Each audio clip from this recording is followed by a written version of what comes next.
Esto va a dejar la víbora chillando. Se habla de otro cártel inmobiliario. Ojo, más allá del cártel inmobiliario de los Santiago Taboada, de estos personajes panistas, habría otro cártel inmobiliario que involucra en barra a Xóchitl Gálvez. El periodista, el maestro Alejandro Almazán, en un artículo publicado en la revista electrónica Sin Embargo, revela que durante el tiempo en que Xóchitl Gálvez fue delegada en Miguel Hidalgo entre 2015 y 2018, el empresario inmobiliario Daniel Romano Atri construyó Plaza Alteza, ubicada en Avenida Paseo de las Palmas 340, esquina con Sierra Maestra 215. Esta construcción pasaría desapercibida si no fuera porque, según documentos que tienen en poder, sin embargo, y el maestro Almazán, rebasa la altura permitida, viola el número de niveles autorizados y falsea el total de superficie que fue aprobada. Pero sobre todo, si no fuera porque OMEI, esta empresa propiedad de Diana Vega Gálvez y de Rubén Sánchez, la hija y el esposo de Xóchitl, fue la encargada de instalar el aire acondicionado de la plaza. Es decir, a cambio de permitir la construcción con más pisos y toda la cosa, Xóchitl benefició a la empresa familiar. Y para hablar de este caso, le doy la bienvenida, le mando un abrazo y mi agradecimiento por estar aquí con esta audiencia diferente e inteligente al maestro Alejandro Almazán. Alejandro, te saludo con mucho gusto, ¿cómo estás? Bien, bien, Vicente, ¿cómo estás tú? Muchas gracias. Aquí, pues buen día, ¿no? Y para platicarle un poco a tu auditorio, pues esta historia. Muchas gracias por la invitación. Gracias a ti, ya se nos había hecho tarde para volver a conectarnos. Sé que siempre andas ocupado, pero ahora sí que has tocado la campana. Es un tremendo campanazo esto. A ver, cuéntanos los detalles, porque han estado saliendo desde Sin Censura, desde Sin Embargo, desde Polemón, sobre todo desde medios independientes, lo que los grandes medios de México han callado y siguen callando. ¿De qué se trata esto, Alejandro? Sí, bueno, mira, yo creo que un poco tener antecedentes, ¿no? A tu auditorio. Mira, yo creo que desde que Xóchitl fue delegada, en aquel entonces había muchos rumores de cómo los panistas, incluyendo obviamente a Xóchitl, pues estaban involucrados en una serie ahí que todavía nosotros no le llamábamos cártel inmobiliario, pero bueno, ya después se fue bautizando, ¿no? Y bueno, desde ese entonces, desde hace pues, desde el 2015, 2017 más o menos, a mí me habían contado esta historia de la plaza, la verdad es que yo no había reparado en ella hasta hace algunos meses, volví a buscar a las personas que me llamaron, o sea, que me habían contado de esta historia en ese entonces, y resulta primero algo, y bueno, resumen un poco la historia para tu auditorio. ¿De qué se trata? Tú ya lo dijiste, ya lo leíste un poquito, pero en pocas palabras es cómo una delegada o un funcionario público, en este caso Xóchitl Gálvez, le ayuda a una inmobiliaria para que viole de alguna manera el uso de suelo aprobado en la propia delegación Miguel Hidalgo y a cambio, por lo menos lo que se ve claro en los documentos, es que, bueno, la empresa, una de las empresas de la familia de Xóchitl Gálvez, que maneja su hija y su esposo, fueron las beneficiadas finalmente para el servicio de mantenimiento de aire acondicionado. De hecho, todavía en el portal de la empresa OMEI, cualquiera se puede meter y va a buscar y va a encontrar en una sección donde dice contratos vigentes, que está vigente, digamos, con la Plaza Alteza, ¿no? Además, Plaza Alteza y su empresario, por lo menos lo que me contaron algunos funcionarios de la propia Miguel Hidalgo y de la Benito Juárez, es de estas empresas que se ha movido también gracias a el cártel inmobiliario de los Taboada, de los Romero, de esta parte de Benito Juárez, ¿no?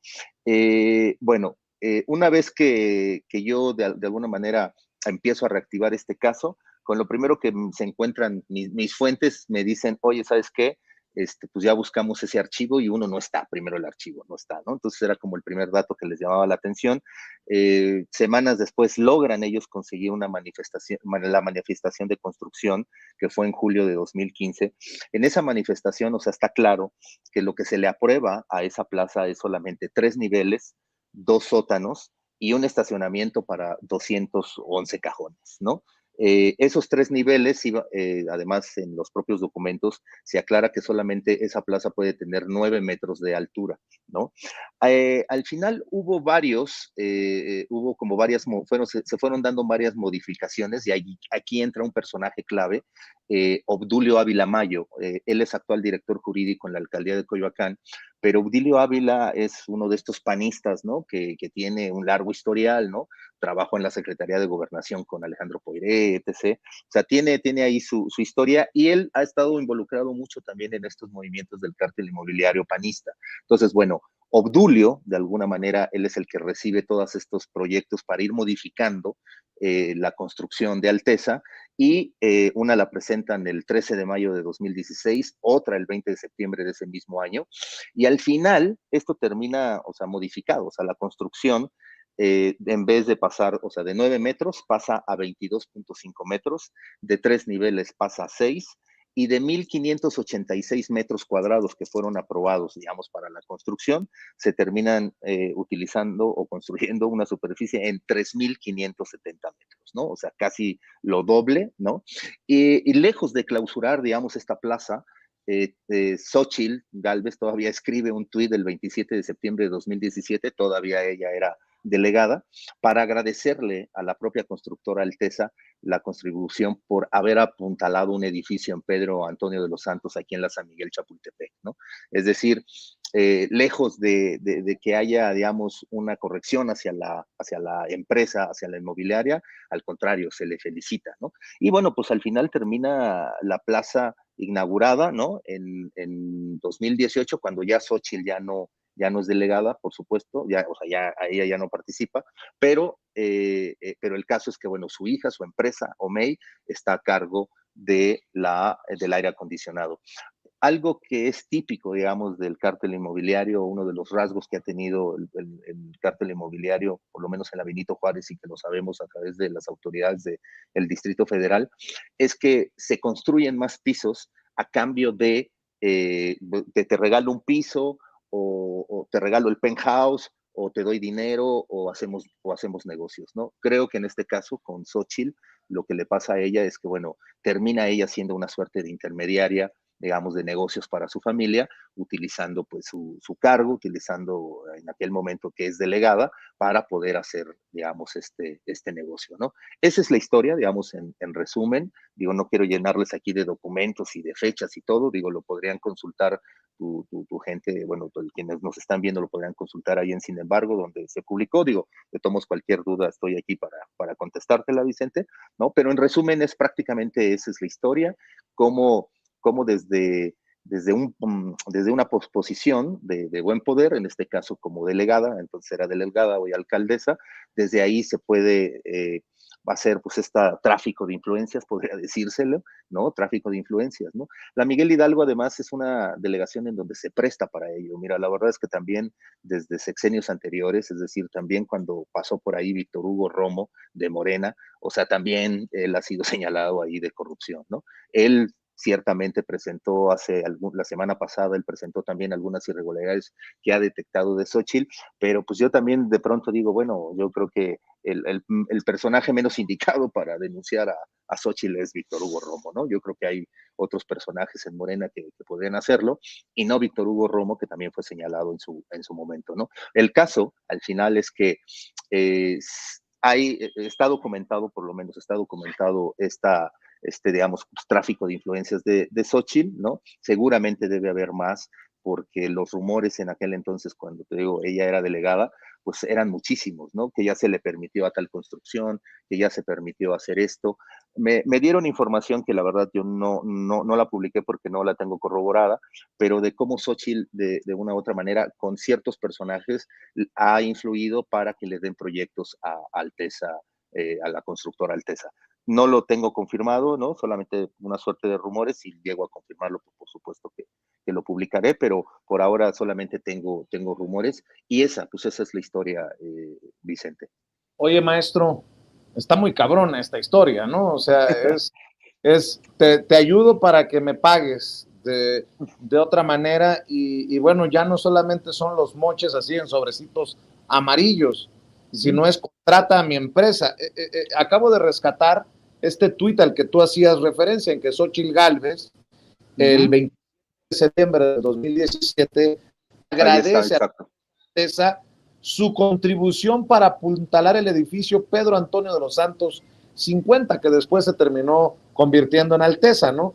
Y no, este es otro edificio, en el que quién sabe qué negocios consiguió Xóchitl, ¿no? No, este no es Alteza, este es, digamos, solamente es un tuit donde te comprueba de la relación que tiene de una u otra manera Xóchitl con Alteza, ¿no? Pero eso es lo que agradecemos a la empresa Alteza, su contribución para apuntalar el edificio Pedro Antonio de los Santos 50, o sea, Alteza metida en estas construcciones, pues.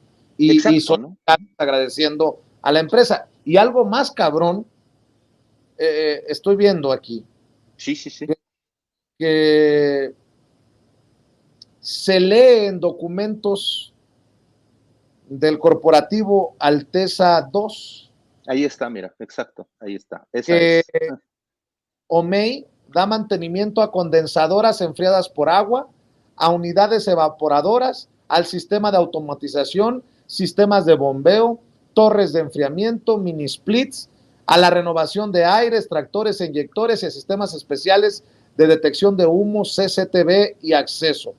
Exacto. Y dices en lo que publicas, Alejandro, que todo pese a que desde el 15 de enero de 2018 se rechazó la terminación de la obra por no apegarse a la licencia originalmente concebida, como consta en un documento de la Miguel Hidalgo, donde se señala que la construcción no presenta la liberación de las medidas de mitigación emitidas por la Secretaría de Desarrollo Urbano y Vivienda, y tampoco presenta dictamen y reporte ocular del director responsable de obra previo recorrido con personal adscrito a la Administración de Registros y Autorizaciones. Así es. Así es. Sí, o sea, mira, el documento finalmente está ahí, o sea, la propia delegación la rechaza, ¿no? Y sin embargo, esta plaza, digo, no ha sido clausurada, sigue en funcionamiento, ¿no? Yo no la conocía hasta que un día un amigo me invitó y supe que ahí hay un restaurante de carne y bueno, ahí la verdad es que yo no la conocía, ¿no? Pero sigue ahí, o sea, nunca fue clausurada, de verdad, pese a que existe este documento, en donde manda la autoridad propia del Miguel Hidalgo, dice, no, esta construcción no cumple con lo que dijiste al principio, que fue del 15 de julio de 2015, y a pesar de tus manifestaciones de construcción que metiste, obviamente ahí con ayuda del personaje que hablamos de Obdilio Ávila, de todos modos al final la propia delegación termina rechazando y dice no. Yo creo que ya para entonces ya no estaba Obdulio, yo creo ya no estaba tampoco Xóchitl, y bueno, pues las grillas entre los grupos pues son fuertes y quizá por alguna razón alguien dijo no vamos a aprobar esta obra, ¿no? Porque también digo, finalmente seguía siendo la administración de Xóchitl, ¿no? Pero ahí hubo alguien que dijo, no, esto no se autoriza y explica todas las razones por las cuales está mal construida o tiene irregularidades la plaza, ¿no? Y hasta la fecha, digamos que es una plaza irregular en donde trabaja una empresa de la familia de Xóchitl Gálvez, ¿no? Y que da casualidad que ella era la delegada cuando se construyó esa empresa, ¿no? Conflicto de interés por donde le veas. Sí, porque hay sí, que claro. recordar que los funcionarios públicos, los servidores públicos, no pueden hacer negocios que beneficien a su familia hasta en cuarto grado, si recuerdo bien la ley. A ver, Alejandro, maestro Almazán, ¿has encontrado, o hay que rascarle, si es que no lo has hecho, a las declaraciones que tienen que hacer los servidores públicos de cualquier conflicto de interés o de cualquier beneficio para determinar si Xóchitl Gálvez reconoce estos contratos con Alteza y de cuántos fueron? ¿Te queda claro todo eso? No, eso no lo tengo. Además, yo creo que ella diría que finalmente es de su familia, o sea, que ella no está involucrada y yo creo que de esa manera ella ahí no tendría nada que ver, digamos, como a lo mejor de ahí podría zafarse para darlo en su declaración patrimonial, ¿no? Yo creo que así son, así es como actúa no solamente Xochitl Gálvez, sino la mayoría de los políticos, ¿no? O sea, que tratan siempre de ocultar, ¿no?, de todos esos negocios que tienen aparte, que son de familiares, ¿no? O que son de ellos, pero que los utilizan prestanombres. Entonces yo creo que en este caso a lo mejor sería muy difícil encontrar en la declaración patrimonial de Xochitl, pero lo que yo sí creo es que si le empezamos a rascar en la delegación Miguel Hidalgo, bueno, hoy la alcaldía, en el tiempo en que estuvo Xochitl Gálvez, seguramente sí se encontrarían muchas irregularidades de distintas inmobiliarias. Eso es al menos lo que me comentan las diversas fuentes con las que conseguí los documentos, porque una conseguía uno, otra conseguía otro, porque no era fácil, ¿no? Y por lo menos las distintas fuentes me aseguran que debe haber más de estos casos, ¿no? Yo obviamente pues voy a tratar de rascarle más, ¿no? Pero yo creo que aquí se abre una beta para seguir investigando a Xochitl. Tú lo decías al principio, ya hay distintos medios, ¿no? Bueno, no solamente, sin embargo, tú lo has hecho, lo ha hecho Polemón, ¿no? Y que de alguna manera están buscando ahí toda esta información que son las grietas que tiene cualquier político de la clase de Xochitl Gálvez, ¿no? Un personaje que ha estado muy cercano a la oligarquía, ¿no? Que desde hace, pues prácticamente quizá desde su juventud, ya no es, o sea, prácticamente una blanqueada, ¿no? Una mujer que se blanqueó, ¿no? Que olvida, digamos, su clase, por eso desclasada, ¿no? Una Xochitl Gálvez que, bueno, que fue ascendiendo, terminó en el gobierno de Fox, parecía que era la mujer disruptiva, que de disruptiva no estuvo nunca nada, ¿no? Y yo creo que este tipo de personajes, pues bueno, poco a poco van construyendo su riqueza, ¿no? A través de todo este tráfico de influencias, ¿no? De que tienen todo este poder, ¿no? Y yo creo que Xochitl es el mejor ejemplo de ello, ¿no? Yo no tengo duda de que Xochitl tiene todavía mucho más grietas, ¿no? De que si ella finalmente es la candidata de opositora, creo que es muy, muy, muy fácil, digamos, bajarla, ¿no? O sea, que perdería fácilmente ante cualquier contrincante de la 4T por todas estas grietas que tiene Xochitl, ¿no? O sea, más allá o sea, tiene carisma, por supuesto, tiene algo este personaje que ha traído esperanzas a cierto círculo de la oposición, pero ya en los términos reales, la verdad es que me parece que es un personaje que se desfonda por sí mismo, ¿no? Por su propio pasado, por su propia cola, ¿no? Ahora sí que para ser candidato presidencial, pues yo supongo que debes de tener pues, una cola muy corta y yo creo que Xochitl no la tiene, ¿no? Y Oye, creo que a eso es a lo que deberíamos dedicarnos un poco, digamos, los periodistas, a tratar de rascar información y mostrar esas grietas de Xochitl Gálvez. oye, maestro Almazán, dos cositas para Sí, despedir claro. tu generosidad de compartir esta información con nosotros. Víctor Romo, cuando lo entrevisté aquí en Sin Censura, con sus claroscuros, algunos dirán que más oscuros que claros, o más, eso está para el debate, pero me decía, Xochitl Gálvez revolucionó la corrupción relacionada a los moches, porque ella básicamente no se ensució las manos con los sobres amarillos, con el dinero en efectivo, sino que le dio la vuelta con los contratos a sus empresas.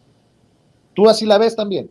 Sí, sí, sí, sí, no, sin duda, sí, sí, también la veo así, ¿no? Es decir, yo creo que ella no vamos a encontrarle en efecto estos sobres, ni la vamos a ver videograbada, ¿no? No, no, yo creo que ella, como me dijo René Bejarano en el libro que publiqué de Jefas y Jefes, ¿no? Bejarano me dice, mira, al final la política se mueve en cash, se mueve en dinero, ¿no? Yo creo que a Xochitl no la vamos a ver, digamos, como con ese cash, pero sí a través de una forma más ingeniosa que son los contratos, ¿no? Vía legal, ¿no? Bueno, pareciera legal, obviamente no lo es, ¿no? Pero a través de una manera, digamos, más legal, no sé si más sofisticada, pero sí al menos un poco más legal, ¿no? Y para cerrar, hablas de investigaciones periodísticas, pero ¿qué piensas de lo que has visto y cómo entiendes el marco legal? ¿Esto debe de dar para que la autoridad investigue, digámoslo así, elegantemente, presuntos actos de corrupción? Sí, no, claro, mira, de hecho ayer, digo, no lo puedo decir todavía, ¿no? Pero un par de funcionarios de Morena me buscaron, ¿no? Me dijeron, oye, ayúdanos, a nosotros nos interesa este asunto, ojalá nos puedas compartir los documentos que tienes, porque pues nosotros sí quisiéramos presentar una denuncia, ¿no? Entonces, bueno, pues yo les pasé ahí vía electrónica todos los documentos que tengo. No sé bueno, yo creo que sí van a actuar, pero no sé cuándo, y seguramente en uno de estos días va a aparecer y vas a escuchar que seguramente van a hacer una denuncia con todos estos documentos, ¿no? O sea, sí, hay gente de Morena que tengo que me llamó y pues quiere ir más allá de simplemente un reportaje, ¿no? Pues estaremos al pendiente, querido, estimado, respetado, admirado Alejandro Almazán. ¿Por qué no cerramos con el compromiso de que regreses cada vez que puedas? Con eso nada más Luis Guillermo Hernández te logra traer al estudio. Le mando un saludo Ah, a Luis pues Guillermo. sí, Allá anda en no, pues Barcelona. mi hermano, sí, andando en Barcelona. No, un gran amigo, Luis Guillermo. La verdad es que, mira, cuando yo estaba en el piso, Luis Guillermo fue de los pocos que me dio la mano y eso no se me olvida. Entonces, él lo tengo ahí como un gran amigo, por supuesto, ¿no? Y sí, mira, démosle. Tú sabes que yo tengo la camiseta de Rompeviento, ¿no? Y que hemos tenido diferencias con Rompeviento, ¿no? Esa es mi camiseta, pero no, por supuesto que con todo gusto, Vicente, o sea, las veces que de pronto tenga algo que decir, porque yo creo que también eso, ¿no? Cuando uno tiene que decir, entonces sí salir, ¿no? Eso de que salgas a cada rato sin mucho que decir, yo no le hago a eso, ¿no?